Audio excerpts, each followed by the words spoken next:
Assalamualaikum warahmatullahi wabarakatuh. Selamat datang ke program Islamic Studies IUM, di mana program ini mengetengahkan penyelidikan para pensyarah di Akademi Pengajian Islam Universiti Malaya. So pada kali ini kita ada pensyarah daripada Jabatan Syariah dan Pengurusan, iaitu Profesor Madya Dr. Kamaruzaman bin Nordin. Selamat datang Dr. Dan juga merangkap sebagai Timbalan Pengarah Hal Ehwal Pelajar Akademi Pengajian Islam. Doktor, apa khabar? Alhamdulillah, sihat. Terima kasih, Lena. Alhamdulillah. Lena sihat, ya? Sihat, Alhamdulillah. Terima kasih, Doktor. Okay, pada kali ini, saya dimaklumkan Doktor punya penyelidikan ni berkaitan dengan chatbot. Di mana tajuknya ialah Islamic Finance Education Platform, Chatbot for Islamic Finance Education Project. So, Doktor terangkan sedikit latar belakang, cetusan idea, macam mana Doktor terfikir nak buat projek ni. Okay, Bismillahirrahmanirrahim. Terima kasih, Lena. Sebenarnya projek ini kami didatangi, bukan kami lah, maknanya UMCIC pada ketika itu didatangi oleh Hong Leong Islamic Bank yang dia berhasrat untuk membuat satu Islamic Finance Education Platform ataupun platform pendidikan yang berkaitan dengan kewangan Islam. Jadi dia berkunjung kepada UMCIC berhasrat supaya projek ini dapat dilaksanakan. Maksudnya projek ini ditaja ataupun disponsor oleh Hong Leong Islamic Bank lah. Jadi secara ringkasnya, platform ini yang dikenali sebagai chatbot, dia merupakan satu aplikasi yang dibina berdasarkan kepada teknologi AI ataupun Artificial Intelligence, dalam bahasa Malaysianya kepintaran buatan kan? Kepintaran buatan. Jadi maknanya dengan dia lebih kurang macam robot virtual ataupun virtual robot lah, yang akan menjawab segala soalan, yang dapat berinteraksi dengan orang yang akses kepada komputer ataupun internet, dan dapat bertanya soalan, dia akan jawab secara terus. Dan kelebihan chatbot ini, chatbot dia berringkas chat robot lah, chat robot. Jadi chat robot ni maknanya macam banyak kita tengok dalam aplikasi, dalam website, contohnya macam lembaga zakat ataupun EPF, semua menggunakan chatbot pada hari ini. Jadi katakan kalau kita ada masalah apa-apa, apa maksud EPF sebagai contohnya. So dengan keluar jawatan secara automatik. Kemudian jawapan itu dia akan juga diberikan dengan cadangan topik-topik yang berkaitan. Ataupun kita tanya apakah maksud murabahah, itu kalau kewangan Islam lah. Ini sebagai contoh yang berkaitan dengan institusi lain. Maknanya dia boleh, maknanya kalau ini berkaitan dengan customer service, maknanya instead kalau dia menggunakan orang, dia menggunakan robot virtual ini. Jadi dari segi kosnya lagi jimat, dan dari sudut jawapan yang diberikan itu bukan pada satu masa tu dia boleh menjawab beribu-ribu soalan yang dikemukakan oleh ramai orang. Betul. So maknanya dia lebih efisien, lebih cekap, dan lebih cost effective lah. Jadi Hong Leong Islamic Bank ni dia berjumpa dengan UM ni sebab dia nak berhasrat untuk membangunkan chatbot ini untuk memberikan education kepada publik ataupun orang awam berkaitan dengan kewangan Islam. Dan menariknya chatbot ini dia nak buat dalam bahasa Melayu instead of bahasa Inggeris. Jadi saya difahamkan chatbot yang kewangan Islam ini dalam bahasa Melayu ini adalah yang pertama. Seumpamanya yang dibina di Malaysia lah oleh institusi kewangan Islam. Sebab kebanyakan chatbot kalau terlihat semua dalam bahasa Inggeris lah yang berkaitan dengan kewangan Islam ini. Jadi apa yang hasrat Hong Leong Islamic Bank ini, platform chatbot ini nak dibina dengan menggunakan bahasa Melayu. Dan sebabkan kita di Akademi Islam ini kita tidak ada kemahiran dari segi AI ataupun dari segi chatbot, dari segi teknikal. Jadi projek ini melibatkan juga Fakulti Sains Komputer. Jadi maknanya projek ini ada dua fakulti yang terlibat. Yang teknikal aspek itu akan dikendalikan oleh Fakulti Sains Komputer. Ketua pada ketika itu oleh Dr. Ram Gopal. Manakala API membangunkan konten untuk chatbot tadi. Sebab chatbot ni kita kena provide dia punya jawapan lah. Kita kena predict apa soalan, apa jawapan. So dari segi content wise, itu yang dibangunkan oleh API. Dan saya jadi ketua untuk projek pembangunan konten itulah di Akademi Islam. Jadi Doktor terangkan sedikit berapa grant yang diberikan oleh Hong Leong Bank ataupun jumlahnya tak besar lah. Walaupun jumlahnya tak besar, saya juga katakan dalam mungkin kurang daripada 30,000 lah untuk keseluruhan projek itu. Tetapi sebab dia punya projek itu memakan masa yang sangat singkat lah, lebih kurang 6 bulan untuk disiapkan. Cepat. Yes, dan kita berjaya menyiapkan projek itu dalam tempoh yang ditetapkan lah. Sebab dari segi technical aspek tu memang dah FHKTM memang dah ada ready. Memang dia ada dah company yang set up benda tu. Dan tugas yang paling berat sebenarnya untuk develop content tu lah.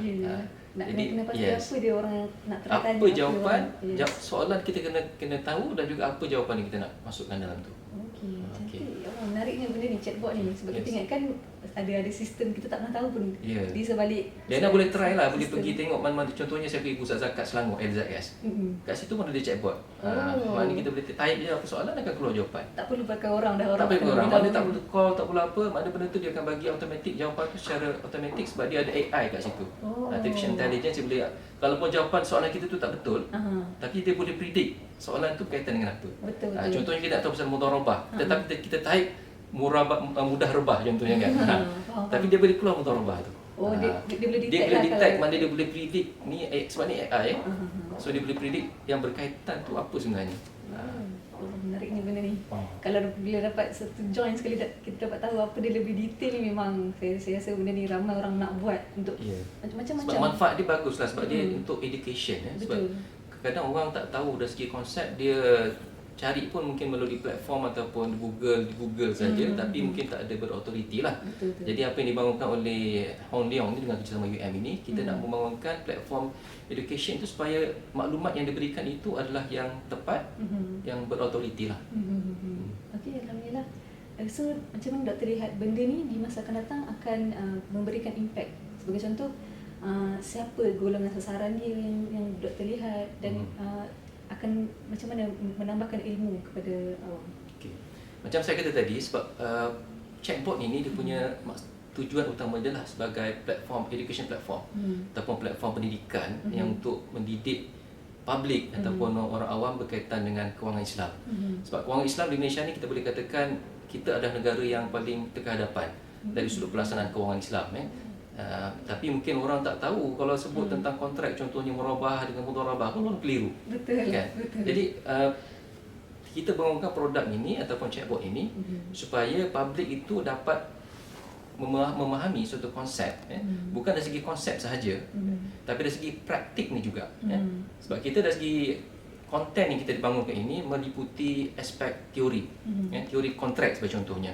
Sebab dalam platform ini paling kurang ada 20 kontrak yang dibangunkan. Mana maklumat yang diberikan itu paling kurang ada 20 kontrak yang terlibat. Sebab dalam kewangan Islam ini banyak kontrak. Diana mungkin biasa dengar mudharabah, murabahah, ijarah, apa lagi, baik salam, murabahah, tawarruk, dan macam-macam lagi.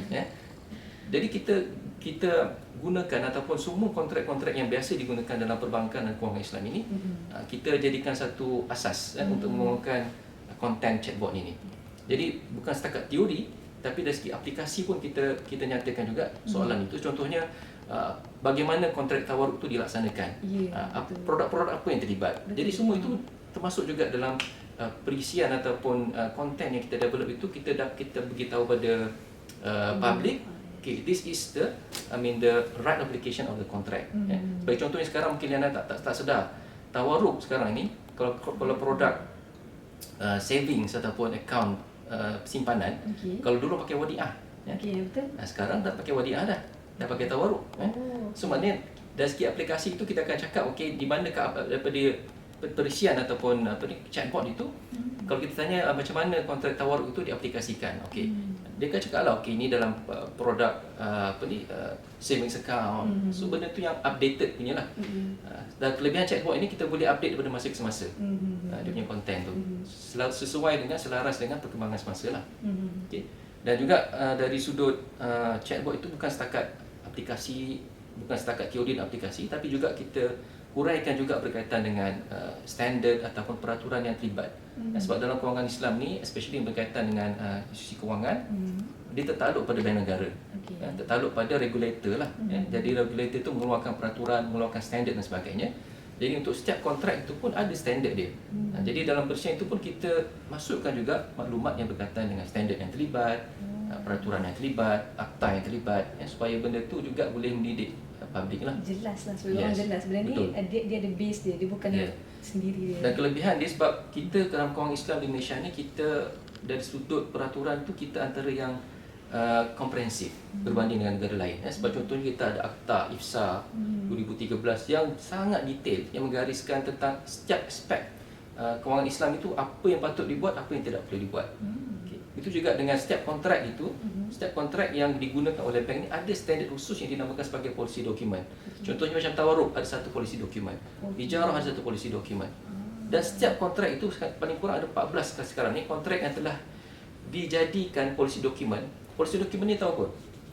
Polisi dokumen macam satu akta kecil lah. Akta kecil peraturan atau undang-undang, di mana kalau katakan bank nak menggunakan tawaruk sebagai contohnya ataupun ijarah, this is the rules that you have to follow. Dia kena rujuk Kalau dia tak follow, bank negara boleh ambil tindakan.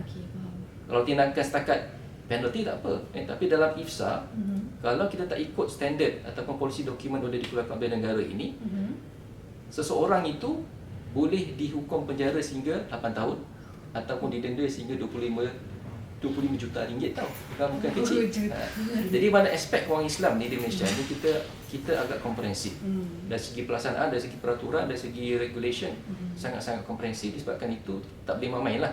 Sebab tu platform ini yang kita bina juga, kita cuba memberi kefahaman dari sudut akta dia macam mana, dari segi standard dia macam mana, peraturan yang terlibat macam mana, supaya orang faham. Ada satu lagi yang saya terlupa. Kita juga meletakkan rujukan-rujukan penting. Dalam platform ini, kita soalan yang dikemukakan, apakah rujukan berkaitan dengan mudharabah. Jadi jawapan yang saya buat tu, saya senaraikan semua rujukan. Contohnya daripada buku. Daripada mana sumber tu? Apa nama buku yang spesifik, tajuk tu. Apa jurnal-jurnal yang spesifik yang merujuk pada tajuk tu. Begitu juga dengan artikel dan sebagainya. Kita senaraikan tu semua yang terkini. So benda tu memang ada dia punya sumber lah, bukanlah suka-suka letak daripada siapa-siapa. Maknanya komprehensif saya boleh katakan, dari segi konten yang saya develop untuk projek ini, kalau dibukukan ada lebih kurang 150 buku surat. Untuk konten saja. Boleh bukukan tu. Dia masih nak bukukan dalam rancangan. InsyaAllah. Akan ada penerbitan buku ni, insyaAllah akan menyusul kemudian ni. Okey, saya rasa setakat itu sahaja. Boleh Doktor kongsikan yang terakhir di sudut penambahbaikan di masa akan datang, Doktor rasa perlu untuk orang beritahu? Platform ini pun, yang chatbot kita bangunkan ini, dia sebenarnya ini fasa yang pertama. Fasa yang kedua sebenarnya kita nak linkkan chatbot itu, kita nak linkkan direct dengan sumber rujukan-rujukan daripada jurnal, daripada database bercontohnya. Dan apa yang kita rancangkan itulah kita nak link juga dengan database UM. Contohnya kita katakan apakah mudharabah, apakah rujukan mudharabah, kita link dengan satu artikel itu diterbitkan daripada jurnal syariah sebagai contohnya. So kita klik saja, maknanya dia boleh terus direct pada artikel itu. Dan aksesnya itu mungkin bukan setakat yang free, maknanya kalau kita ada yang berbayar pun, maknanya kita boleh linkkan juga dengan artikel berbayar daripada jurnal kita sebagai contohnya, dan itu boleh menjadi income juga. Sebenarnya. Jadi maknanya untuk jangka panjang, maknanya kalau kita develop benda ni dengan untuk level ataupun fasa yang seterusnya, itulah perancangan ni, maknanya kita nak link dengan pekalan data ataupun jurnal-jurnal yang terlibat dalam produk-produk ataupun kontrak-kontrak yang digunakan dalam kawangan Islam inilah. Dan satu lagi dari segi perancangan masa depan dia, disebabkan saya kata kewangan Islam ni dia punya perkembangan dia sangat fantas. Dia dinamik ya. Katakan 2-3 tahun ada perubahan. Maknanya kalau kita katakan kita gunakan rujukan, saya tanya Liana apakah mudharabah, Liana gunakan rujukan 5 tahun lepas, mungkin dah tak valid. Sebab dari segi perubahan tu sangat dinamik. Jadi maknanya dari sudut chatbot ni pun kita kita update, kena sentiasa kemas kini dari sudut rujukannya, dari segi peraturannya, memang akan sentiasa berlaku perubahan. Dan itulah maknanya hasratnya, maknanya chatbot ini untuk yang next step tu, maknanya kita akan update daripada masa ke semasa lah, untuk manfaat kepada public. Maknanya maklumat yang didapat itu bukan maklumat yang obsolete, tapi maklumat yang terkini. Betul. Alhamdulillah, saya rasa perkongsian pada kali ini memang sangat menarik berkaitan dengan chatbot, dan saya rasa ramai lagi yang belum tahu lagi berkenaan chatbot ni. Ada orang di sebaliknya yang menyimpan konten dan data apa semua berkaitan chatbot ni. Jadi saya rasa pada kali ini sekian dahulu. Terima kasih banyak Permana Dr. Kamaruzaman bin Nordin atas perkongsian berkenaan penyelidikannya. Dan insya-Allah pada episod yang akan datang kita akan bertemu lagi dalam program Islamic Studies at UM. Sekian, wabillahi taufiq wal hidayah. Wassalamualaikum warahmatullahi wabarakatuh. Waalaikumsalam.